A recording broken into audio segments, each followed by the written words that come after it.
வாயா வா வா. என்னடா இருக்கியா? என்னடா சார், என்ன 6 மாதம் ஆளைய காணா? நான் டிக்கெட் வாங்கிட்டு போயிட்டேன்னு நினச்சிட்டேன். நானும் டிக்கெட் வாங்கிட்டு போகலான்னு தான் ஆசைப்பட்றேன். இந்த கடவுள்ன்ற கண்டக்டர் தரமாட்டான்றானே.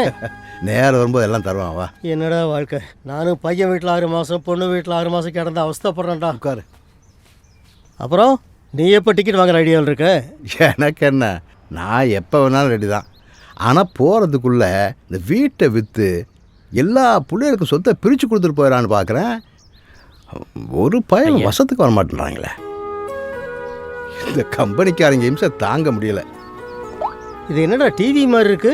இது டிவி இல்லைடா, ஐபேடு, செல்ஃபோனு, ஐபேடு எல்லாம் வாங்கி அனுப்பிச்சிடுறாங்க. ஆனால் ஆளுங்க தான் வந்து பார்க்க மாட்டேன்றாங்க. இந்த ஐயங்காலைக்கு மொத்தம் 4 பிள்ளைங்க. ஒரு காலத்தில் காட்டு மிராண்டித்தனமாக சுற்றிட்டு இருந்த இந்த கூடத்தை போய் பிள்ளைகிட்டலாம் படிக்கங்கடா சொன்னதுக்கப்புறம் பயவழியில் அத்தனை பேரும் படிக்க வச்சு வெளிநாடு வெளியூர்னு அனுப்பி செட்டில் பண்ணிட்டாரு. இவருடைய கடைசி மயந்தா மல்லிகராஜன் மதுரை சேதுபதி ஸ்கூலில் ஹெட்மாஸ்டராக இருக்கார். இந்த வாத்தியாருக்கு டீச்சருக்கு மொத்தம் 3 பசங்க. மூத்தவன் ஆஸ்திரேலியாவில் இருக்கான், இளையவன் ஆர்மியில் இருக்கான், நடுவில் இருந்தாங்க நம்ம ஆளு ரஜினி முருகன்.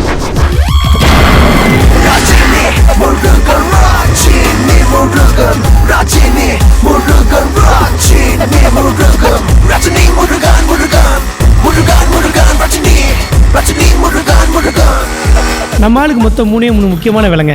தாத்தாவுக்கு டிஃபன் கொடுக்கறது, லஞ்ச் கொடுக்கறது, டின்னர் கொடுக்கறது. ஓகே தாத்தா. Okay okay.